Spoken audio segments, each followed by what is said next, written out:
Cancer Rising's June 2023 looks like a month of support coming your way from the universe, with friends, with money, and you not having to do the really aggressive work. If you're excited to hear about this June 2023 for your rising sign, make sure that you like, subscribe, and hit that notification bell so that you are always up to date with what the stars have in store for you. Hi, I'm Maren. I make videos on astrology and other cool things. If you're new here, welcome to the marinara sauce family. Cringe, I know, but there's literally not a more fitting name for this level of cringe. I'm a Western astrologer using whole sign houses and the tropical zodiac, and if you want more from me, I have daily horoscopes and exclusive courses and other content linked below at my passes. As well, I offer private readings or just quick question and answers linked below.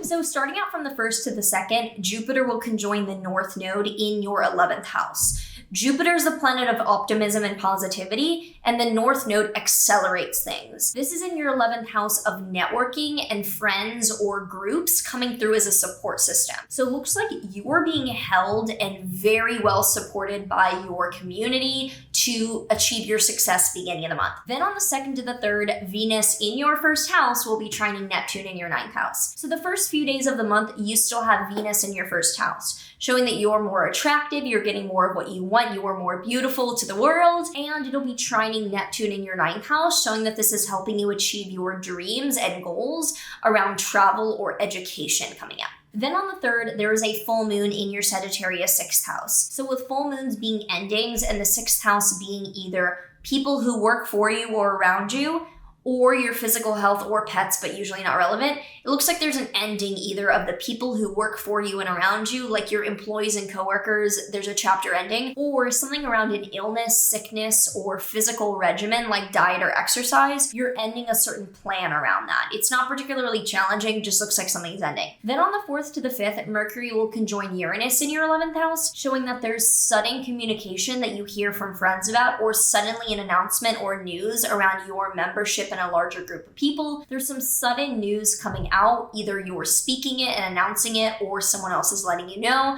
around your role in a group. Then on the 5th, Venus enters your Leo 2nd house. This is showing more ease with finances and attracting in abundance over the course of this month, which is very positive for that support system. Immediately though, on the 5th to the 6th, Venus will oppose Pluto in your 8th house, showing that if you're making more money and therefore spending more money, there's a bit of a challenge with your long-term finances that is coming your way. So it's kind of like more money, more problems, where there's something complicated arising in the background with the more money you're making. On the 10th to the 12th, however, Venus will square Jupiter in your 11th house. So you're making more money and it is supported by the connections of the people that you're very close with. And from the 15th to the 24th, Jupiter will sextile Saturn between your 11th and 9th houses, showing that the expansion of your personal support system is helping you be more dedicated and more mature around your education and your travel goals coming up. Now on the 17th, there is a new moon in your Gemini 12th house, which is much more private, but shows a new beginning around mental health and spirituality.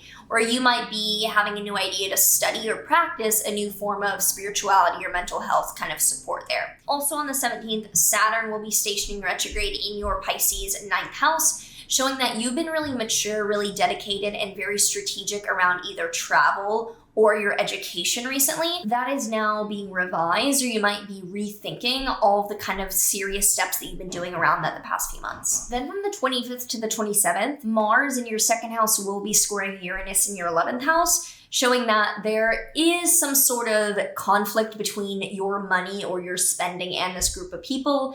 It's not super long, but it looks like there could be some discord to end the month. And on the 30th, there's a Sun-Mercury Cazimi in your Cancer 1st house. So you might be having some insight around your identity, your personality, or just like you in general. You're having a breakthrough, you're having something you realize. If this resonated with you and you already have thoughts around what's coming up for you, do let me know in a comment below before we see what the cards have to comment about what's coming up. The Law of Attraction card that we have for Cancer Risings this June is, I let my action be action and joy. You have intended action. Action is part of the physical deliciousness of your world. But you did not intend to create through physical bodily action. You intended to use your body to enjoy the actions that you've created through your thoughts. So make sure that you're not forcing things this month and letting that support come into you. It's always a big help for you to like, subscribe, share this with your fellow rising sign friends if you know that this applies to them. It does mean a lot and help out in the algorithm. Hope that you enjoy this June, welcoming in this Cancer season and a lot of other nice things after the eclipse season ending last month. So enjoy, and I will see you in the next one.